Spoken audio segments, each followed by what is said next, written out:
আমরা যদি কোরআন এবং হাদিসটা ঘাটাঘাটি করি, আমরা দেখব যে শিরকটা আসলে তিন প্রকার হয়। এই তাওহীদ এবং শিরকটা তিন প্রকার হয়। একটা হলো একত্ববাদ, যেমন তিন প্রকার হয়, শিরকও তিন প্রকার হয়। এবার আল্লাহ পাকের তাওহীদ একত্ববাদ যেমন তিন ভাগে ভাগ করা যায়, শিরকটাকেও তিন ভাগে ভাগ করা যায়। এবং তাওহীদকে আমরা ভাগ করি একভাবে, তাওহীদে রুবুবিয়ত, তাওহীদে উলুহিয়ত এবং তাওহীদে আসমা ওয়া সিফাত। এই তিন ভাগে আমরা ভাগ করি। ঠিক একইভাবে শিরকটাও তিন ভাগে হয়। একটা হচ্ছে আশিরকু ফিল আকীদা, বিশ্বাসের মধ্যে শিরক; আশিরকু ফিল আমাল, কাজের মধ্যে শিরক; আশিরকু ফিল লিসান আও আশিরকু বিল কওল। শিরক হচ্ছে আপনার কথার মধ্যে অথবা জবানের মধ্যে, মানে ভাষাগত শিরক, কর্মগত শিরক এবং আকীদাগত শিরক। আমি কি বুঝাতে পারছি? এই তিনটা সহজ করে দিলাম। শিরক এরকম তিন ভাগে ভাগ করা যায়। উদাহরণ দিলে পরিষ্কার করব। যেমন বিশ্বাসগত শিরক, যেমন কোন মানুষ যদি বিশ্বাস করে যে মহাবিশ্বের কোনো স্রষ্টা নাই, এই মহাবিশ্ব এমনি এমনি সৃষ্টি হয়েছে, এটা বিশ্বাসগত শিরক, তাই না? কেউ যদি বিশ্বাস করে যে আল্লাহ এই বিশ্বকে সৃষ্টি করেছেন, কিন্তু আল্লাহর পাশাপাশি আরো ইলাহ আছে, নাউযুবিল্লাহ, এটাও হবে বিশ্বাসগত শিরক। কেউ যদি মনে করে যে আল্লাহ পর্যন্ত পৌঁছতে হলে আমাকে এই যে চন্দ্র, সূর্য, গ্রহ, নক্ষত্র, গাছপালা এগুলোর পূজা করতে হবে, শিরক। এটা হলো বিশ্বাসগত শিরক।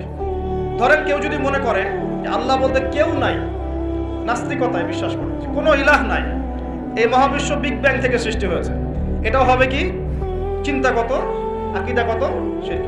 কেউ যদি মনে করে যে আমার ভালো মন্দের মালিক আল্লাহ নয়, ভালো মন্দের মালিক আমি নিজে, কেউ যদি মনে করে, শিরক হবে। কেউ যদি মনে করে তাকদীর বা ভাগ্য বলতে কিচ্ছু নাই, আমি যা করব তাই পাবো, এমন মানুষ নাই, এটাও হবে আকীদাগত শিরক, কারণ আল্লাহ পাক তাকদীর রচনা করেছেন। কেউ যদি মনে করে যে কবরে শায়িত মৃত মানুষ আমাকে পরকালে বাঁচিয়ে দিবে, আমাকে পরকালে পুলসিরাত পার করিয়ে দিবে, বিশ্বাসগত শিরক হয়ে যাবে। কেউ যদি মনে করে যে অমুক ওসিলা মাধ্যম ধরলে আমি সন্তান লাভ করব, এটাও শিরক, সন্তান দেওয়ার মালিক কে? কেউ যদি মনে করে আমি পরিশ্রম করি বলেই রিজিক প্রাপ্ত হই, শিরক হবে। আমি পরিশ্রম করি, কাজ করি, ব্যবসা করি, চাকরি করে বলেই তিন বেলা খেতে পারি, শিরক। কে খাওয়ায়? কেউ যদি মনে করে যে আমি খুব রুটিন লাইফ লিড করি, ভালো মন্দ বেঁচে চলি, ভালো ভালো খাই, ব্যায়াম করি, এই কারণে আমি সুস্বাস্থ্যের অধিকারী, শিরক হবে। সুস্বাস্থ্য দিয়েছেন কে? কেউ যদি মনে করে যে আমার হাতে একটা আংটি আছে, এই আংটি খুলে ফেললে আমার রোগ হবে, এটা হবে বিশ্বাসগত শিরক। কেউ যদি মনে করে আংটিটা খুলে ফেললে আমার রোগ বেড়ে যাবে, অথবা আংটি খুলে ফেললে আমি মারা যাব, আমার কোনো ক্ষতি হবে, বিশ্বাসগত শিরক। কেউ যদি মনে করে ভালোগুলো সব আল্লাহর পক্ষ থেকে আসে আর খারাপগুলো শয়তানের পক্ষ থেকে আসে, এটাও শিরক। কারণ ভালো মন্দ দুটোই কার পক্ষ থেকে আসে? আল্লাহর পক্ষ থেকে। চুল আঁচড়াচ্ছেন, চিরুনিটা হাত থেকে পড়ে গেল, কেউ যদি মনে করে এখন মেহমান আসবে বাসায়, এটা হবে একটা শিরক।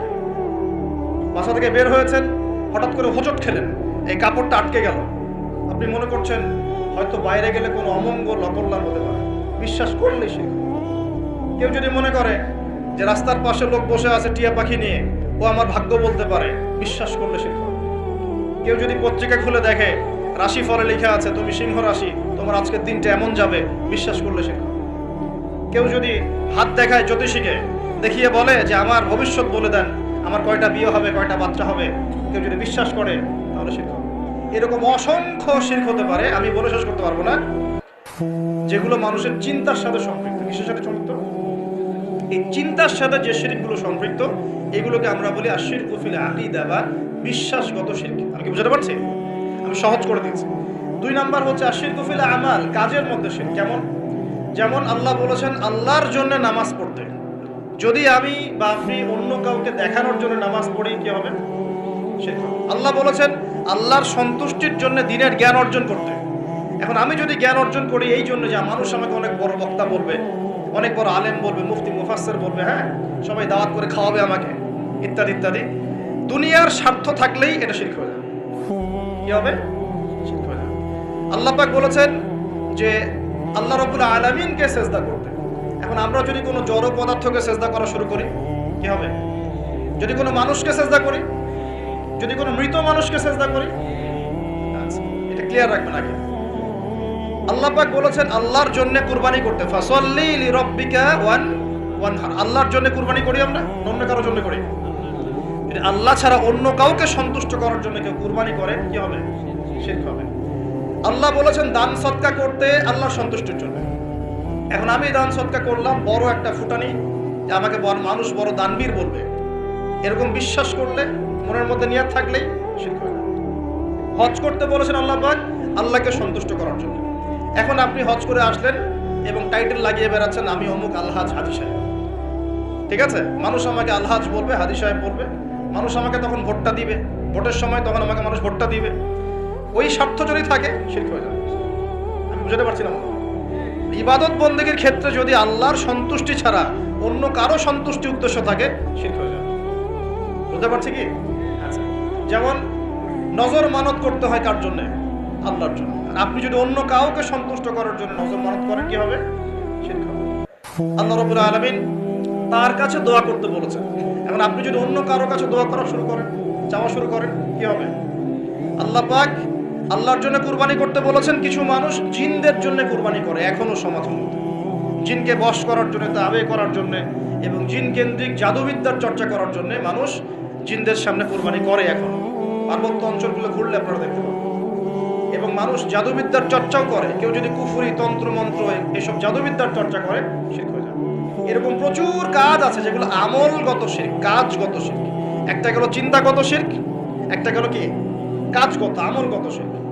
আরেকটা হতে পারে কথায়, লিসান বা জবানে, আল কওল ফিল কওল, কথা, জবান, এগুলোর মধ্যে শিরক হতে পারে। যেমন এই যে যদি আপনাকে জিজ্ঞাসা করি ভাই কেমন আছেন, তো বললো যে আপনার দোয়ায় ভালো আছে, আপনার দোয়ায় ভালো আছে। যদি বলতেই হয় বলতে হবে আলহামদুলিল্লাহ আপনার দোয়ায় ভালো আছে, আলহামদুলিল্লাহ, আল্লাহর সন্তুষ্টি, আল্লাহর ইচ্ছা, অতঃপর আপনার দোয়ায় ভালো আছে। জিজ্ঞাসা করছি আপনার মা কেমন আছে, যদি কেউ বলে মা খুব অসুস্থ ছিল, ভাগ্যিস একজন ভালো ডাক্তার পেয়েছিলাম, না হলে মাকে বাঁচানো যেত না, কথা বলার সাথে সাথেই শিরক হয়ে গেছে। বুঝতে পারছেন না? কেউ যদি বলে যে আগামীকাল বৃষ্টি হবে, আগামীকাল বৃষ্টি হবে, এখনো কিন্তু বৃষ্টির কোনো আলামত দেখা যাচ্ছে না, এমনি বললো যে আগামীকাল বৃষ্টি হবেই, বলার সাথে সাথে কি হবে? যদি এভাবে বলে যে আকাশে মেঘ দেখা যাচ্ছে, ইনশাআল্লাহ আগামীকাল বৃষ্টি হতে পারে, তাহলে শিরক হবে না, তাহলে শিরক হবে না। আপনি কি করবেন? ইনশাআল্লাহ আমি আগামীকাল এই কাজটা করব, আমি আগামীকাল এই অমুক কাজটা করব, এই কথাটা বললে শিরকের গন্ধ থাকবে। যদি বলেন ইনশাআল্লাহ আমি আগামীকাল এই কাজ করব, তাহলে ঠিক আছে। এরকম অনেক। নাম কি? বলছে আমার নাম শাহিন শাহ। নাম কি?